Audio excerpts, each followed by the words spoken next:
All right, well, it looks like our participant number is leveled off. So we'll go ahead and get started. I'm sure we might get a few um, last minute joiners, but for the sake of time and making sure we have enough time at the end for questions and answers, I want to go ahead and get started.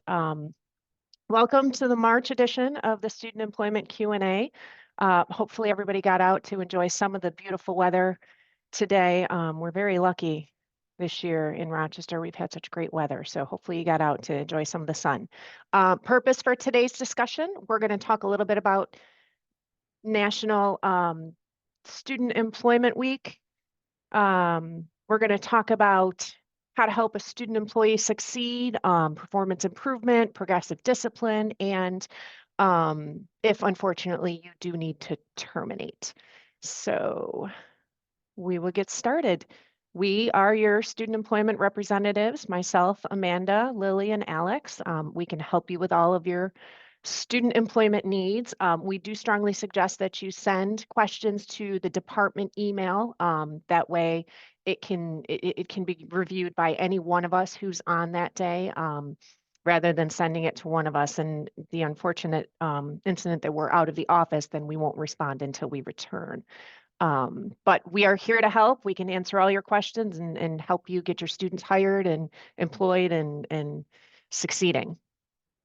Just to cover a few things that I know we've talked about a number of times, but we still get some questions on. First of all, self-requesting access to the student hire form. That's studenthire.rit.edu. If you don't have access, if you attempt to log in and you're told that you don't have access, you can self-request that right through Oracle. You'll log into Oracle with your employee account, click on Preferences, then click on Access Request.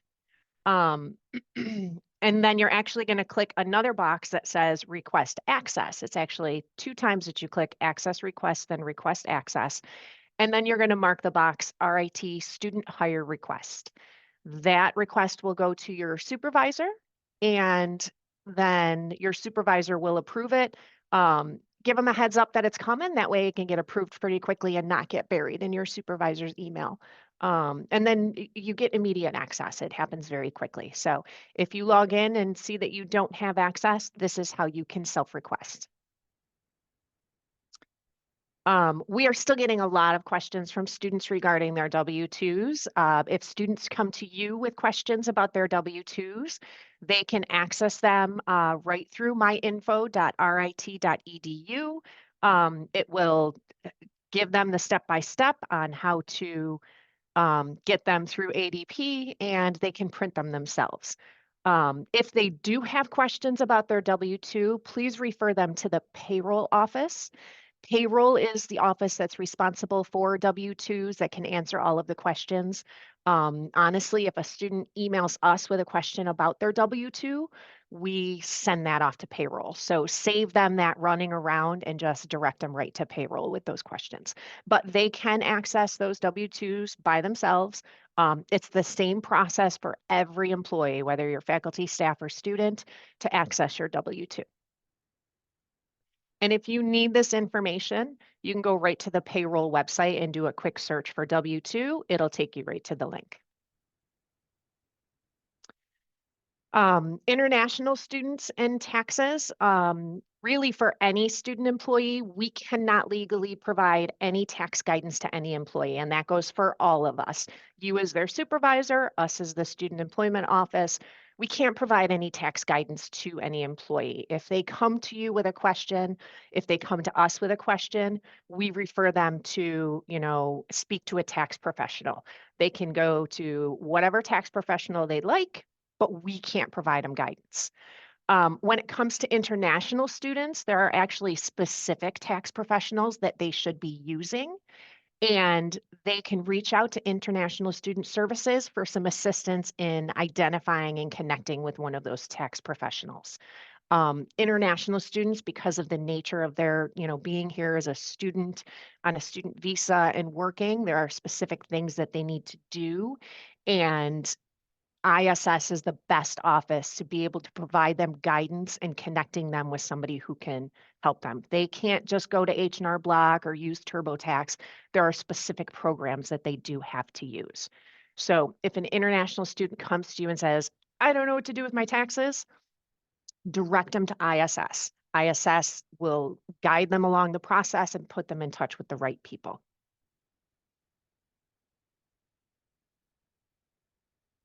So, National Student Employment Week, it's coming up pretty quickly, April 7th through 13th. The National Student Employment Association declares the second complete week in April each year to be set aside to recognize the value of student employees and student employment professionals, including student employee supervisors. So it's not just to recognize our students, but it's to recognize you for the great work that you do in providing our students with um, real world experience, teaching them how to be employees, teaching them what it means to go out and be a successful employee. So this week is as much for them as it is for you as their supervisors. The purpose of Student Employment Week is to enhance the awareness of student employment and its important role in the higher education experience. It's to recognize the students who perform outstanding work while attending college, and to thank you, the employer, who hires students for part-time positions and make the student employment program such a success. So while we have such a massive employment program here on campus, employing 7,000 plus students annually in over 12,000 jobs, we can't employ those students if we don't have the supervisors. So it's a big thank you to you as well for providing them this opportunity. So what do we want to do? We want you guys to celebrate your student employees, celebrate your student employment program, whatever your budget is, try to do something to let your students know how valuable they are to your operation. I know budgets vary from office to office, but it doesn't need to cost a lot of money to tell your students how much you appreciate them. Yes, you can do bagels, you can do gift cards, you can do pizza, cookies, things like that. You can even just do a thank you card for each one of your student employees, or a banner in your office signed by all of the faculty and staff that work in your area, telling them, how much you appreciate all the work that they do. So big or small budget, it doesn't really matter. There's still things that you can do to show your student employees how much you appreciate them. And whatever you do, we'd love to see it. If you, put up some banners, do some thank you cards, take some pictures of your students, send them our way. We'd love to see them, and we'd love to be able to share them during our next student employment Q&A session. If you send us some pictures, that session will actually be during the week of Student Employment Week. So we'd love to be able to share your pictures and share some of your stories. So moving on to kind of the meat and potatoes of our session today is really how to help your student employees succeed. We are finding that a lot more of our student employees, and this has been ongoing for the past few years, are coming to RIT with very limited employment experience. We find a lot of students are doing other things in high school, sports, clubs, things like that, volunteer opportunities, and it's leaving them with less time to get an after school or summer job. The demands of high school academics now are much greater than they were before, so students are finding themselves with more homework and less time. So they come to RIT, and oftentimes they have had little to no employment experience. They've never done an interview, they've never held a job, and they just don't know what it means. So things such as, the basics, how do I apply for a job? Do I need a resume? Those simple things they may not know the answers to. So we, as their employer, needs to set that foundation for them, so that as they work through their job with you and then move on into their post-graduation career, they have the tools to be successful. These are those soft skills that we're really teaching them as they come through their employment program here at RIT. They can learn all of the academics in the classroom, but these soft skills about how to be an employee, they're not going to learn that in a classroom. They're going to learn that with you. So we want to make sure that we're setting a really good foundation for them. When you're hiring a student, the onboarding and the training period are probably the most important time frame of their employment for you. That time provides them what the expectations are while they're working for you, what the rules are, policies, procedures, guidelines, and all of that right up front. That all happens during the onboarding. Never assume that a student employee should know better. They generally don't. It's as simple as that. They may not know even simple things like how to answer a phone. And I know Amanda's on here. She's told this story multiple times in her trainings, but we had a student here in the student employment office who had never had a job before. And the simplest task that we would have thought that student would have known how to do, which is answer a phone, they really didn't. The phone rang one day, they picked it up and just said, yeah, and mind-boggling. So we realized that we had to kind of take that step back and do just even that basic training of, hey, when you're at work, this is how we expect you to answer the phone. Yeah is not really appropriate for an office setting.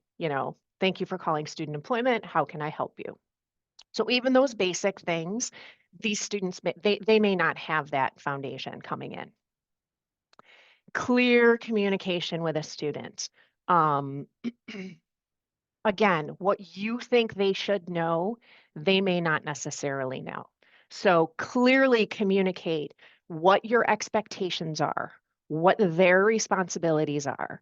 Um, communicate verbally, through email, through documents, through, a handbook, every way that you need to communicate. And if it's all of those, do it all.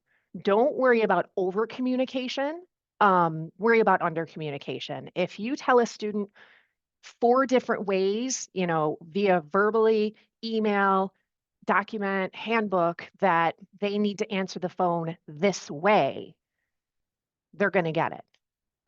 Over communication is much better than under communication. And then have frequent check-ins with them. Hey, how you doing? Just even a real quick as you're walking by their desk. Hey, how are things going? How is school going? How are you feeling in this job? Are there any questions I can answer for you? Is there anything you feel like you need a little bit more clarification on? Open that line of communication with your students. Show them that, hey, they're important to you and their success is important to you. And that will really create that relationship, that employer-employee relationship, much stronger. That way, if there is an issue or there is a question, the student feels comfortable coming back to you and saying, hey, you know what? I'm really struggling here. Instead of just trying to, make it happen and make it work and without asking for help. If they're comfortable and they're confident that you're going to provide that help because you've established that open communication and really built that relationship with them, then they're going to feel much easier asking for that help.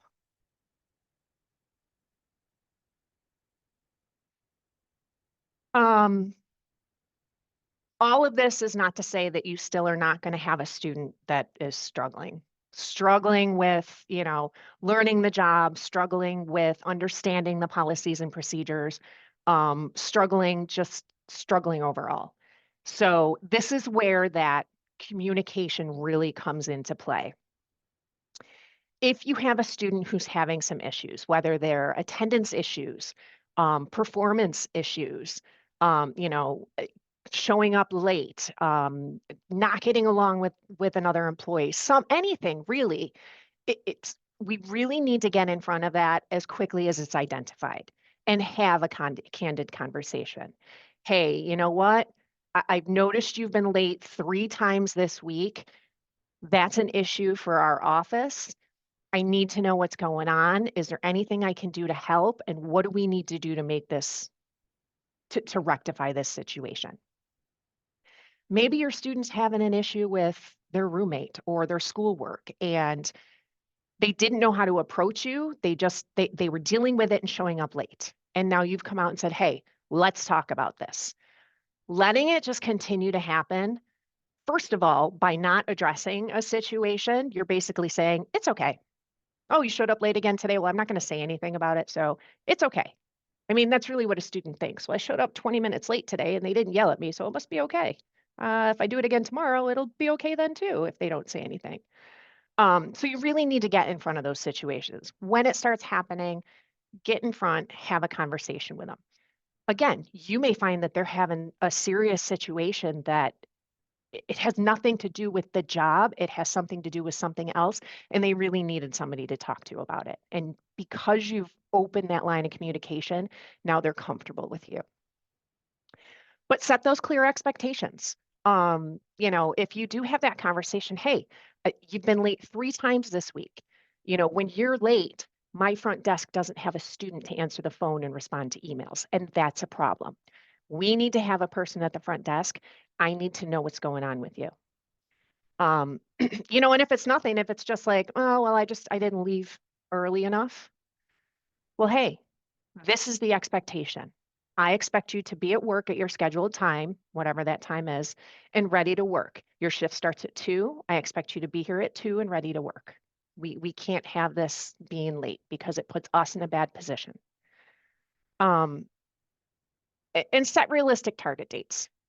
If you have a student who's really having a performance issue and you need to sit down and have, a full performance discussion with them, set realistic goals. I need you to fix this issue.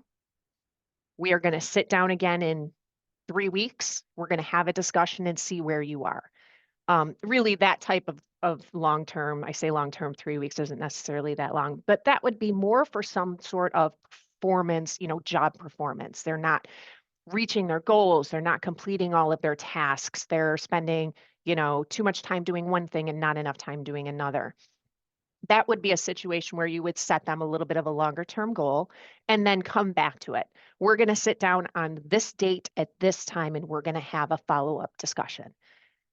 We need to be clear with these students. We can't be any type of gray, hey, we'll talk about this later after you have time to fix it.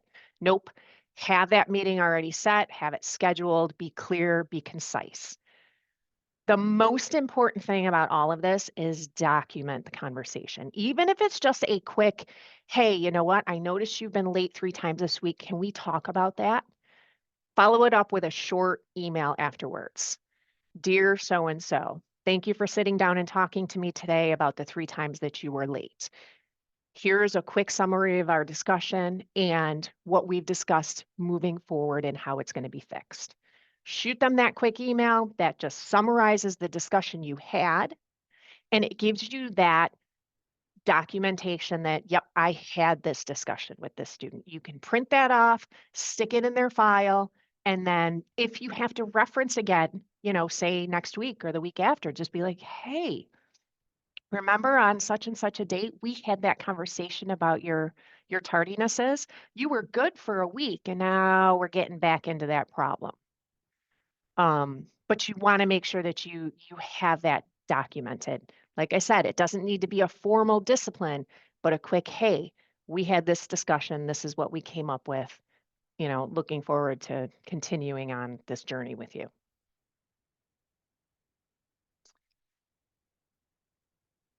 In the offbeat chance that you do have to move into the progressive discipline process, the biggest takeaway is document, document, document, document. Please document. Again, even with just a simple email, hey, thanks for sitting down and talking to me. Verbal discussions, even though they're called verbal, you still want to follow up with that email document so that you can reference it. You've got a date stamp on it. This is the date we had that conversation. Moving into written warnings, obviously that is a written document, and then, final written warnings and termination. The most important thing is to be documenting and be consistent. Be consistent with your discipline, meaning if you are disciplining one student for something, it better be clear across the board. We can't pick and choose, cherry pick which students we want to discipline, and we can't do it, say, at the end of the semester when, well, this student's been late all semester long, so I think I'm gonna write them up and terminate them. Well, can't really do that. If you haven't been providing the feedback all semester long, you're really starting from scratch at the end of the semester. You can't move straight to termination. You're starting at the beginning. That's why you want to get in front of that behavior the minute it happens. The minute you see an issue, get in front of it, try and get it rectified, work with that student. You never know. You may get in front of a situation with a student and you could turn them around a complete 180 and have the best student you've ever had because they didn't know, because they didn't understand that what they were doing was wrong. But now that you've told them, now you have a student, you've got top-notch A+ student. The biggest thing is, please document, document, document. We are never going to tell you you need to keep a student who is problematic on your payroll. If you have a student who has been problematic and you have been documenting this, all along, as long as you can provide all of that documentation to us and it is in line and in step, we will support you.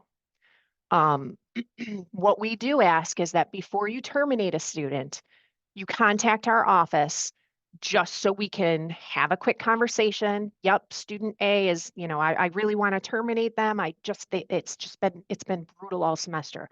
Okay, can you send me all of the documentation that you've shared with the student up to this point so that we can just take a look at it and make sure we've got our I's dotted and our T's crossed and move forward with termination? I can't tell you the number of times that we get to that, hey, I have to terminate this student. They've been a problem all semester long.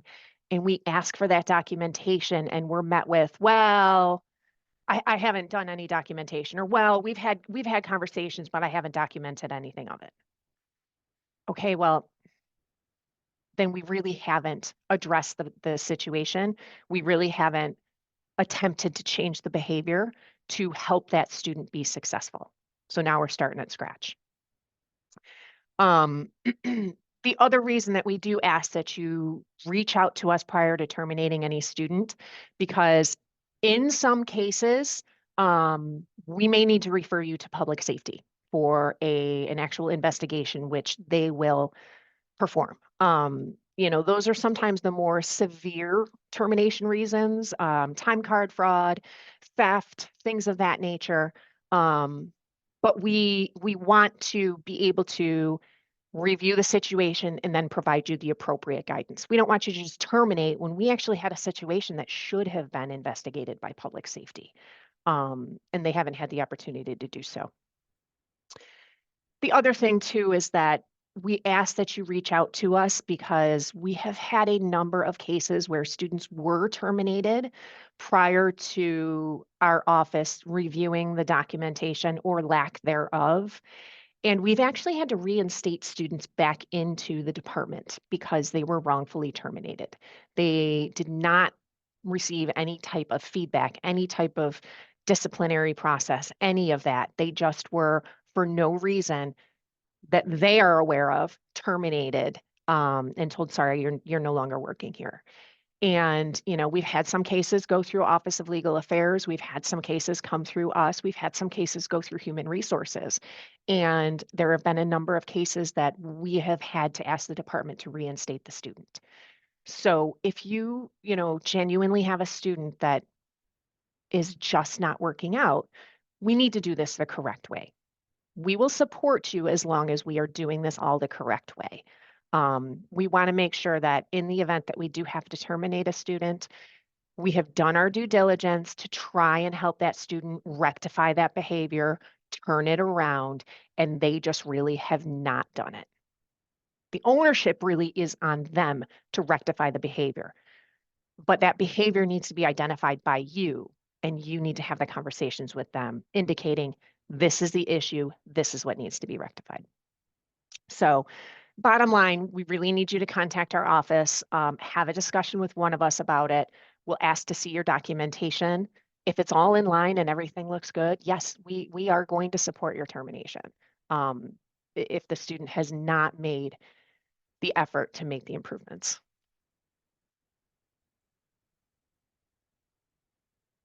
Okay, so we've had a number of questions that actually came in prior to the session today, which I will go through and provide some answers. I've got a few questions that have already come in through the Q&A, and I will get to those right after I answer the previously submitted questions.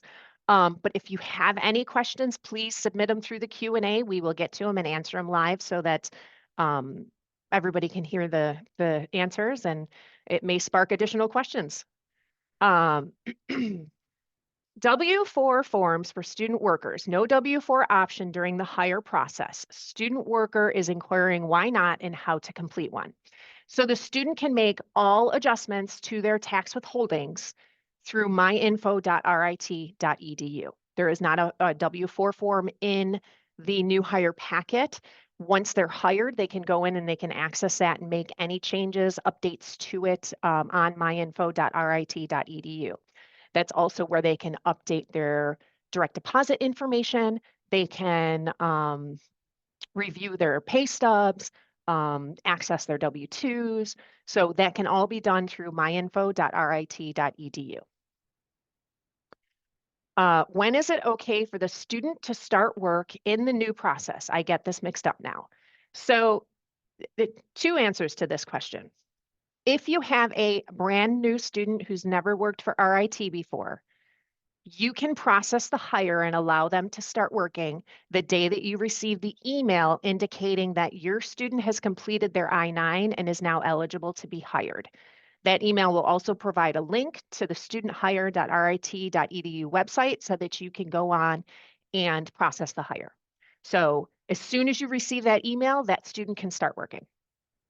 For existing students, if you are hiring a student who has worked for RIT before, and they're just new to your department, they can start working the day that you hire them, as long as you have verified that their I-9 is complete and they are registered full-time. So to do that, you would see their email that they've received from our office indicating that they verified their eligibility. Then you would go to studenthire.rit.edu and submit the hire with today as the start date, and they can start for you today.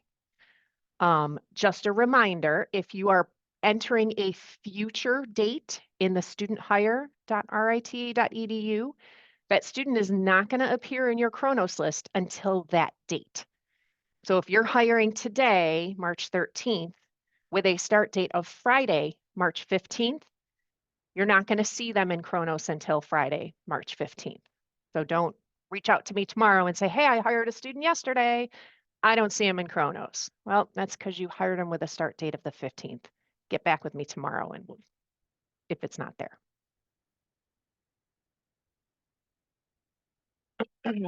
When is a student worker removed from Kronos after an end date has been submitted? This is a great question. So end dates for students are always on a pay period end date. Even if you enter in the system a date that is not a pay period end date, Oracle will automatically push that out to the end of the pay period. So, last Thursday was the end of a pay period, March 7th. If you ended a student on March 7th, that's their last day of work, that's the day that you need them terminated, they will fall out of Kronos as soon as payroll has completed processing that pay cycle. So don't expect them to be gone the next day. Kronos does not update while payroll is running their payroll cycle.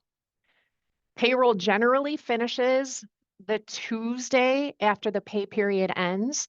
So again, if you terminated a student on March 7th, which is the end of a pay period, usually March 12th, that Tuesday, payroll would be done. So that student would fall out either later in the day on Tuesday or by Wednesday morning. So there is a bit of a delay, but that's because payroll has to complete their pay cycle before Kronos can be updated in any way. So from the minute that the pay period ends, Kronos does not do any updates until payroll says we are done with our pay cycle for last pay period. It is now okay to move forward with everything. So usually the Tuesday after the end of the pay period. Is there a general weightlifting requirement limit for student employees, or is that up to each division? So that would really be, just going to hold a second for the interpreters. That would really be based on the job that you are asking the student to do. So if you have a student whose job is to sit at the front desk and answer phones, there really is, it's not necessary to put any type of, required to lift 100 pounds on that job description. Really need to review the job that you're asking the student to do and what is a good, for lack of a better term, fair lifting requirement for that job. Granted, if you have a student working the front desk who's going to need to put away, cases of paper when copy paper comes in, those cases weigh probably 25 to 30 pounds. It's okay to put that in the job description for a front desk worker. But if they're really not, you really have to look at the job they're doing and what that limit would be. It's okay for you to set that limit based on the job. I love this question.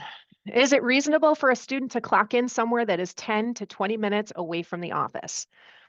No. In a nutshell, no.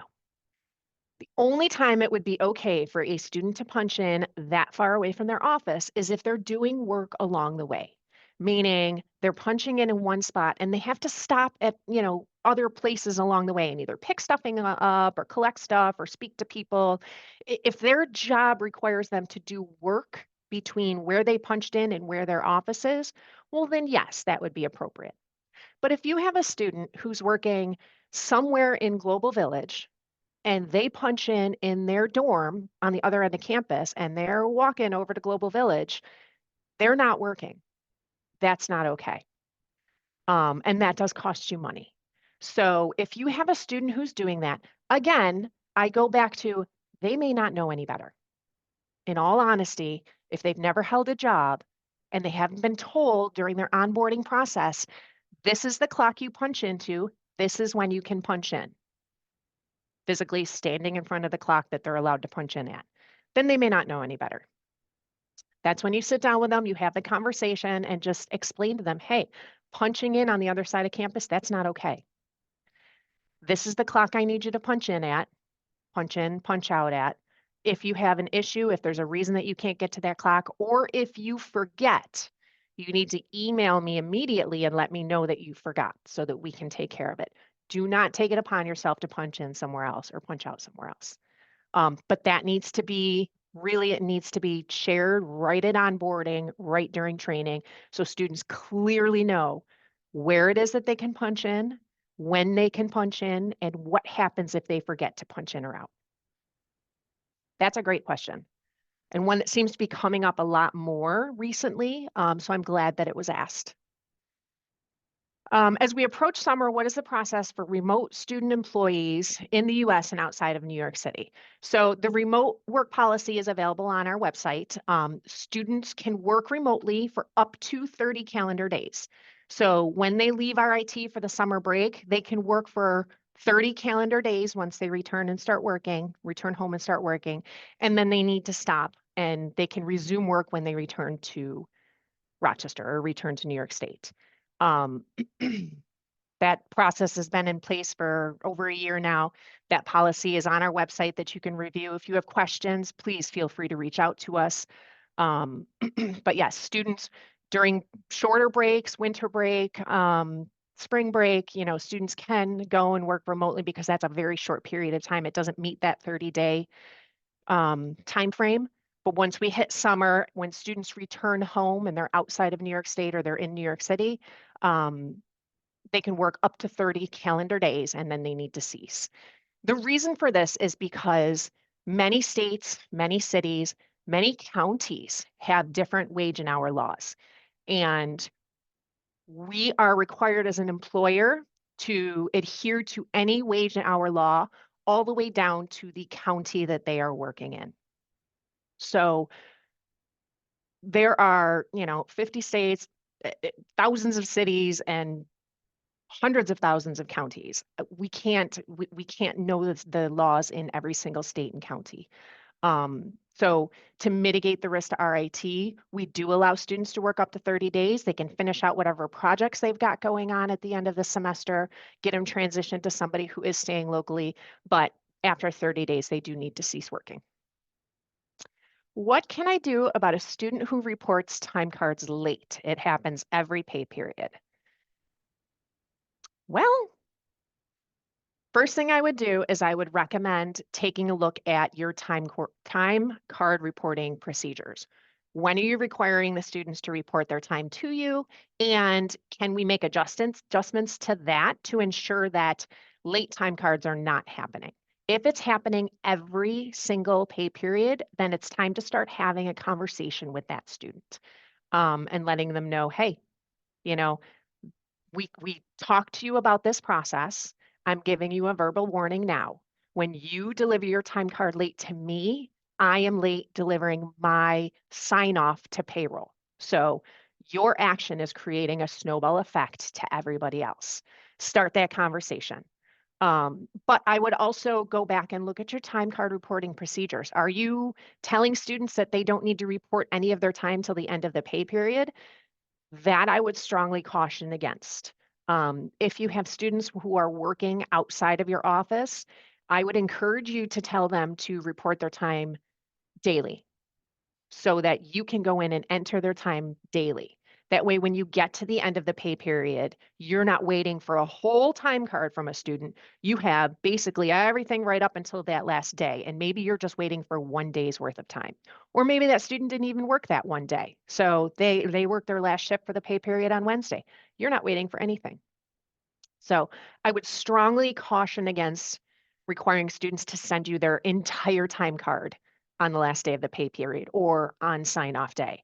I really, you may be setting yourself up for a no-win situation, whereas you can be monitoring it every single day if you tell them, hey, when you work, you need to immediately send me an email when you're punching out. Let me know what time you started, what time you stopped every single day.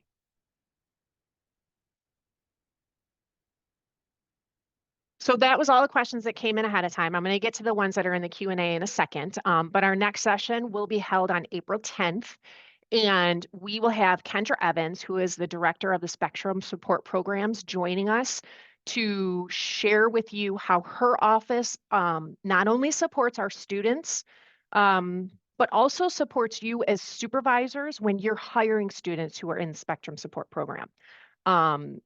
She can provide some guidance, some clarity, some counseling on how best to work with students in the Spectrum Support Program. So we're very excited to have her joining us next month. Again, that will be right in the middle of National Student Employment Week. So if you do anything Monday or Tuesday, or even early on Wednesday, shoot me a couple pictures. I'd love to get them added to our PowerPoint just to share with other folks what's going on campus-wide, to give people some ideas.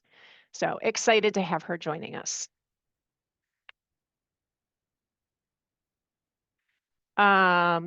Great question. How do gift cards work for student employees? Would they have to pay tax on any gift cards given? Yes, they do. They do have to pay tax on gift cards given. So sometimes that's not the best answer, but we do have departments that they provide them to their students and provide them the appropriate tax form, and that's how they thank their students. But yes, if you do give a student employee a gift card, they have to follow the same tax requirements for paying tax on that.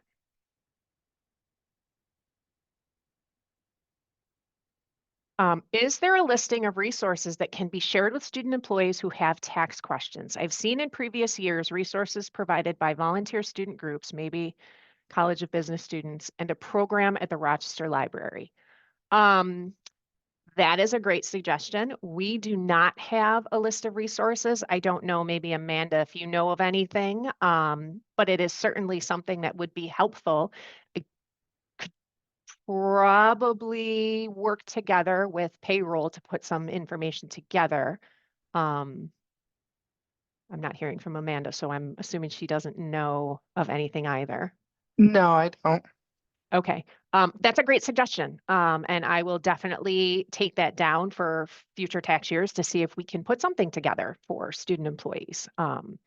Because yeah, taxes are very confusing for, us adults. Can only imagine how confusing they are for, 18, 19-year-old student who is away from mom and dad right now.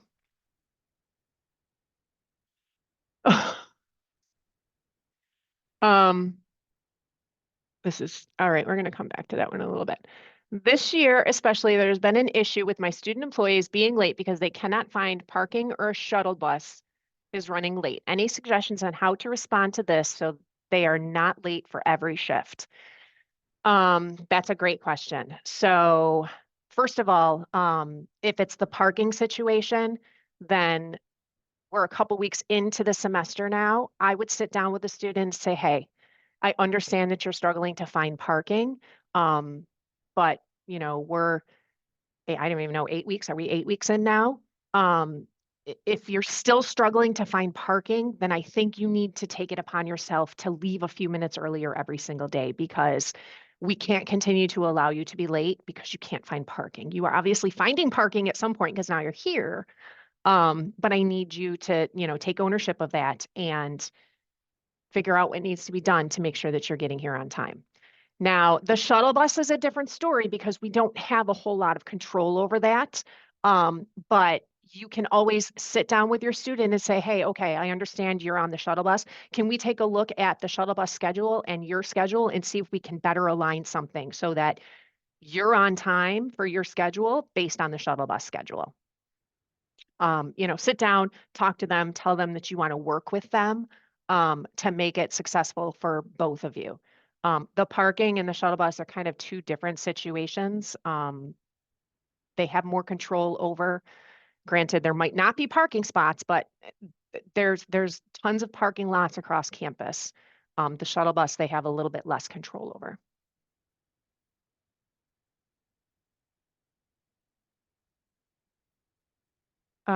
Question in regard to the new hiring process. I'm not clear what should happen and what should happen once the student is in the pending state and has cleared out. Okay, so this question really has to do with when you're looking at your pending list, I'm assuming, in the studenthire.rit.edu. Once you hire a student, once they've been pulled into Oracle, they're going to clear out of your pending list. So if you submit a student hire right now and you go in and look, that student's going to be sitting in your pending list because Oracle is not going to pull an update until 4:30 this afternoon. So until Oracle pulls that student in, they're going to sit in your pending list. Once the Oracle pulls that student in, that student is going to disappear from your pending list. So if you put them in today and it says pending and you go back and look tomorrow and it's not there any longer, it's because they've been pulled into Oracle. They clear out after being pulled in so that you only have actively pending students left in your list.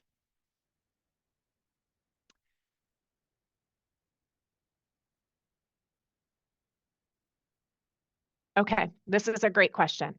Regarding entering a regular new hire student through the new hire process we have set up, when I am at the portion to enter the account number for budgeting purposes, it will only allow me to select 71350.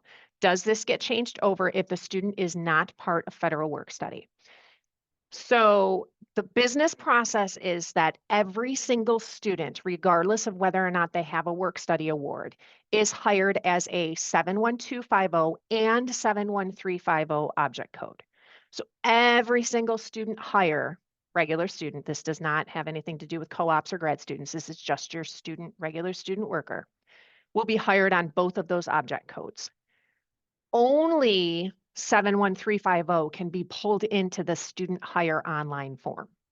So yes, that's the only one you're going to see when you're looking for an account. You will check that one, and then it will be determined behind the scenes whether or not that student should be paid on 71250 or 71350 based on a number of different things. Does that student have a federal work study job? If yes, it's going to go 350. If no, it'll go 71250. Are you hiring that student on a project that cannot be paid federal work study?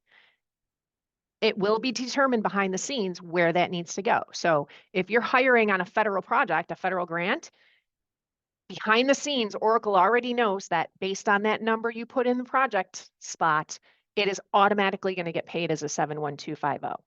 But for the business purpose, we have to hire on both. So when you're hiring a student and all you see is 71350, you will click that with the understanding that Oracle will determine how that student needs to be paid properly. There's a feed that goes between financial aid and payroll that tells payroll which students have federal work study and how to pay them properly. And payroll has alerts and rules and everything set up to know that if there's a project number that's a federal project number and cannot be paid federal work study, that it gets paid 71250. So short answer is yes, you'll pick that 71350 number. Long answer is it'll be determined on the back end how the student will get paid.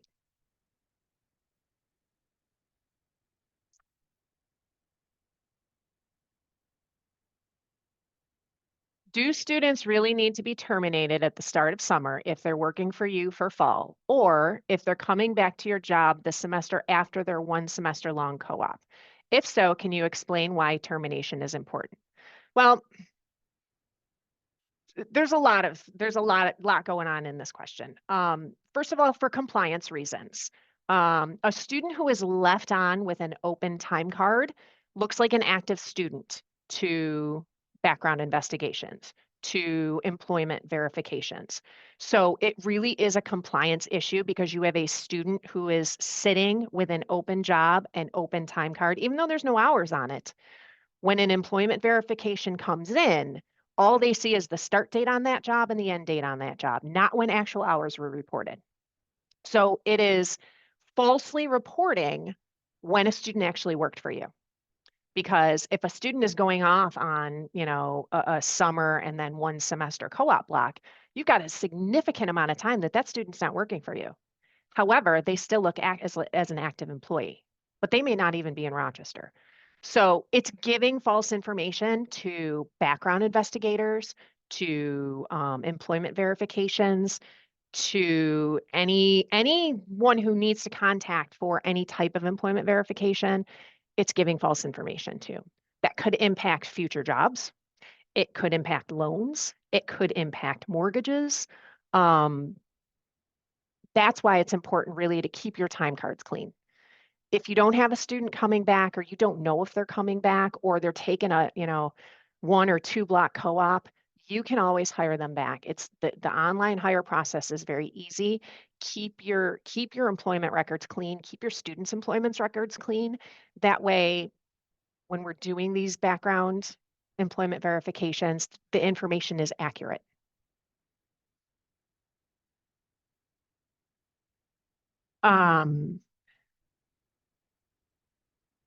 Any chance we'll be able to look up students by name instead of UID like we can in Apex when entering stipends? And any update about getting the confirmation when the student is submitted? So no on the names. It'll always be UID because that's how we have to hire them. It's through the UID. The UID actually is what looks for all of the other information that is pulling into that hire document. Stipends are not employment. They're done differently. Employment is done in a separate process. Update on getting a confirmation. Go ahead, Amanda. I was just going to say on the name thing, one of the reasons we can't do that for students is just the duplication of names. At one point, we had files for 9 Justin Smiths in our office. So you don't know whether it's Justin A. Smith, Justin E. Smith. The UID is unique to the person, so it would stay that way. Great points, Amanda. Thank you. Update on getting a confirmation when a student is submitted. And I'm assuming you mean submitted for hire. Again, you have that pending list on your studenthire.rit.edu account, so you can go in and look at pending. You'll see them pending until they get pulled into Oracle. The date that you entered as their start date is the date you're going to want to look in Kronos and see if they appear. So you've got a couple different areas that you can take a look at to see where they are in the process. But again, we also have some larger departments that just keep a spreadsheet of, put student A through on this and this date with a start date of this, this, and this. So that they can go back and take a look at that spreadsheet, especially if you have multiple supervisors in your department that are all hiring students. If they have a spreadsheet that everybody can access, then it keeps that a little bit cleaner. You're very welcome, Renee. Okay, when a student is hired, will I, the hiring supervisor, receive their badge number? If the student is not listed in Kronos, does that mean the student has not been hired? So you as the supervisor will log into Kronos and that's where you will see their badge number. I also believe that the student can log into the FAST app, and Amanda, can you verify that they can see their own badge number in the Kronos FAST app? After the start date. After the start date, okay. If you do not see the student listed in Kronos, that means either A, the hire has not been processed, or B, their start date hasn't come yet, or C, payroll is still running. So it doesn't necessarily mean immediately that they haven't been hired. Kind of need to take a step back and think about, okay, well, when is it? Did payroll just end? Okay, so I need to wait until they're done running, and then Kronos does their update. So if you don't see them in Kronos, it could be a number of things. You can reach out to our office and just let us know, hey, I hired this student into this account number with this start date. Can you let me know that it's been done? And we can take a look. You're welcome, Mary Beth.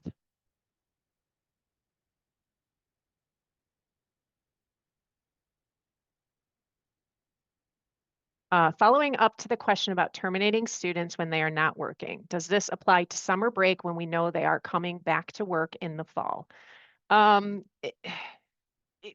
Yes and no. The compliance piece of it is you're going to have all of those empty time cards on your Kronos list that you need to sign off on. So if you're a large department, that really bogs down your time card sign off time. If you know, I mean, you say they're coming back, but there are things that could happen that could prevent a student from coming back. Am I saying you have to terminate them all? No. Am I saying, is it helpful for you for the summer and then rehiring them for the fall? Absolutely. The online hire process only takes a couple minutes. And for the amount of time that it takes you to rehire, if you add up all of that time through the summer that you're signing off on empty time cards, you're going to see that it's going to save you a lot more time to terminate them and rehire them in the fall. Okay. We still have a few more minutes. I have another one in the chat. I have a student that comes in covered in. Okay. I'm going to ask whoever submitted this one to reach out to us directly. I really don't want to share this one over the group. I apologize, but I think this is something that we need to discuss separately. So if there is any other questions, please send them our way. We've got a couple more minutes. Happy to answer them for you. Again, looking forward to the next session on April 10th with Kendra Evans. I think she's going to have a lot of great information, great resources to share with all of us on how our office can support our students and our supervisors as they manage students. And I don't see anything else coming in, so I don't want to unnecessarily, oh, I had two more just pop in real quick. Great question. So somebody just noted that they missed most of it, and what day should they expect it to be posted? So we generally post these sessions to our YouTube channel by the following Monday after we hold the session. It gets posted relatively quickly, but the closed captioning is what takes it a little bit of time to be able to be posted. So once closed captioning is all done, then we go ahead and post it live for everybody to see. So I would recommend looking the Monday after the session is held if you want to watch the session on our YouTube channel, because it does take a day or two, a couple days for closed captioning to be finalized. But thank you for asking that question. That was a good one. Terminating and rehiring is still through forms sent to you, correct? So yes and no. You can send change forms to us and then paper forms to us to SEO submit forms at rit.edu. Or you can terminate through Oracle using the termination program in Oracle. And if you need the step-by-step instructions to that, you can just email our student employment email address and we'll provide those to you. And then you can go in and you can terminate online in Oracle. It takes minutes. Rehiring is done through studenthire.rit.edu. Again, that takes a lot less time than filling out the hire forms and sending them to our office. You can log in, you can save templates in studenthire.rit.edu to reuse at a later date. I just caution you when you are using a template not to fill in the start date on your template, because every time you use that template, that start date is going to be automatically populated. And if you're using a template from last semester and you send us a hire form this semester with a start date of last August, you're going to get an email from me asking what's going on. So we strongly recommend using the online tools because they're a lot faster. You can use them anytime, and populating the student in your system takes much less time, because you can populate over the weekends. If you put a hire in late on a Friday, we probably won't see it until Monday at the earliest. And then to get it processed manually and in the system, that student's going to be delayed. You send it through the online tool late on Friday, as long as it's a clean hire and there's nothing that needs to be verified, that student's going to show up in your Chronos over the weekend. So the online tool works during the weekend. Our office does not.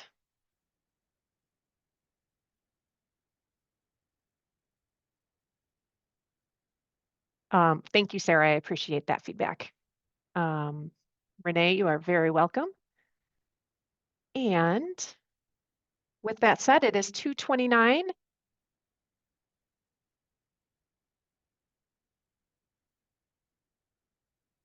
We are going to close the session out now. Thank you so much, everybody, for joining us, for your wonderful questions. We appreciate them. It's what keeps us moving forward. If there was something here that you didn't get answered today, please feel free to shoot us an email and we'll get back to you as quickly as we can with an answer. And I hope to see everybody the next session with Kendra and celebrating your students and yourselves as supervisors for National Student Employment Week. So have a great weekend. Happy St. Patrick's Day and take care.